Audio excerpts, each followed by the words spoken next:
You're out of focus. No, I am. No, you look hazy. I am here. I am in focus. Come on. Okay.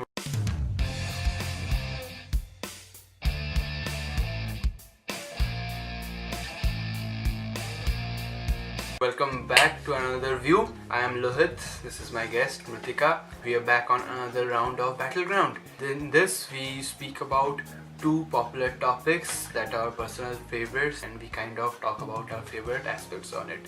Today, we are going to talk about Tom and Jerry and Scooby Doo. yes, the two cartoons which defined my childhood. All around the globe, if one cartoon is universally loved, it's Tom and Jerry. Yeah. Everyone does. My grandfather did, my great grandfather did, my father did, I do. I'll make sure my children and grandchildren How does too. could your great grandfather see Tom and Jerry? I don't know, I hope so. I've seen very old people love Tom and Jerry too. My grandmother and grandfather really love Tom and They Jerry. do. So like It's meant for all ages. Tom and Jerry is timeless. Ageless. Ageless. It's the Benchmark. It's the benchmark of slapstick comedy. Animation, you can't forget the animation. Yeah, exactly. And storyline and everything. And that lady whom we never saw. We saw only her legs. No, not just her legs, only her socks. And- That too were stitched. And They taught us about the bond of friendship. Tom and Jerry was always about the bond Yes. because neither of them could survive without the other. Exactly. And Indispensability of life. That Exactly. you cannot survive without your nemesis. exactly. True thing. For one to exist, the other must coexist, and that was the whole theme of Tom and Jerry. Jerry had an uncle, the guitar playing Mexican. He was awesome, and I And loved then he that had episode. a cousin who was very strong. Mm-hmm. And then he had a nephew. Exactly. Nephew, right? Yes, nephew. Yeah. The white. Nipples. Yeah. Oh my god. It was so The cute. grey and white We used with to white eat chutney. everything who and was turn like- into its shape.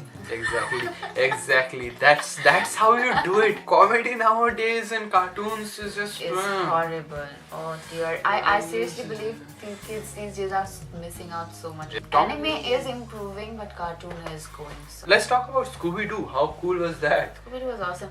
Scooby-Doo was, I believe, it was not meant for all ages. Like, kids see Scooby-Doo, but they don't get the essence of it. Same with Tom and Jerry, I guess, because they only see that a cat chasing a mouse and then getting caught and then messing up things. But then there are a lot of intricate stuff inside. That's what The humor, as in the subtle humor. yeah, The exactly. underlining humor. That's what I call the Pixar effect, because Pixar movies can be enjoyed by people of all ages. For kids, they appear in one way. For adults, they appear completely Yeah. different. And Same it with started off with Tom and Jerry. to kids, they're just two people Yeah. chasing and just explosions happening, funny people falling, slipping, Yeah. and that's it.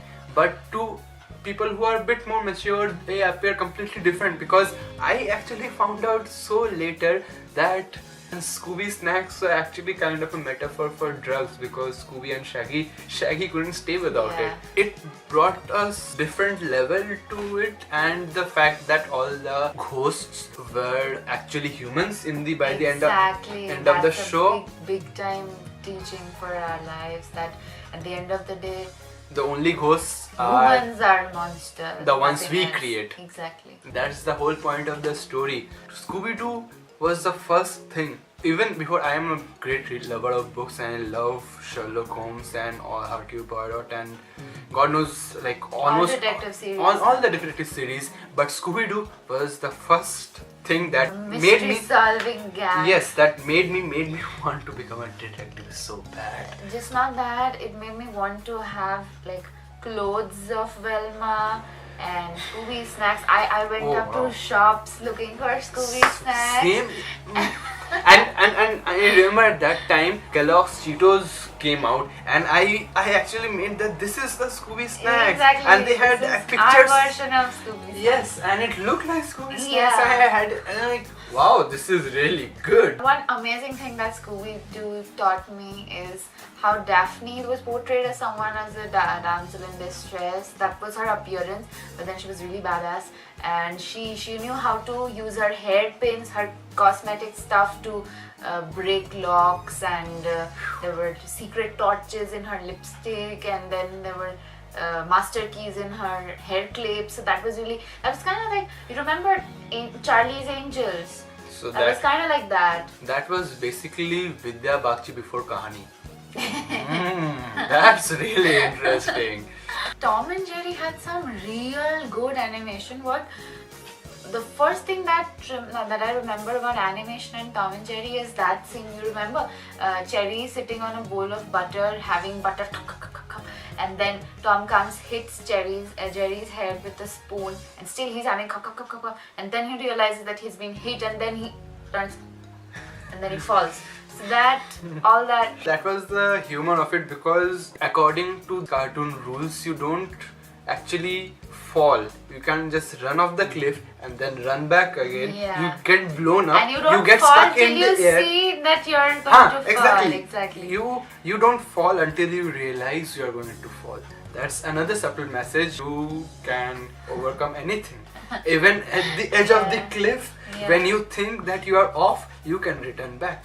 Amazing messages. I watched Tom and Jerry, I guess when I was 1 year old, because I can't remember that far back, but I remember. You couldn't watch Tom and Jerry when you were 1 year old because we didn't have cable TV back then. No, I had cable TV back then. No, we didn't. I had cable TV. We didn't. I had cable TV. You didn't. I did. It was not there.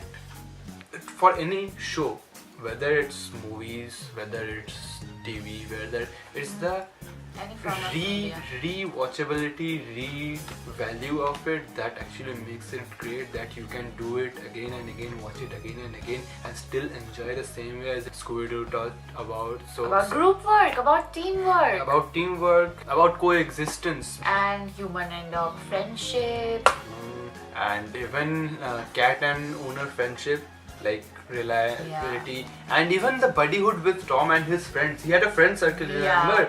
Where there was this naughty little cat whose name was Butch. And there was one episode when the black colored and Tom, they had their eyes on a female cat and they were competing with each other, and Jerry was helping out.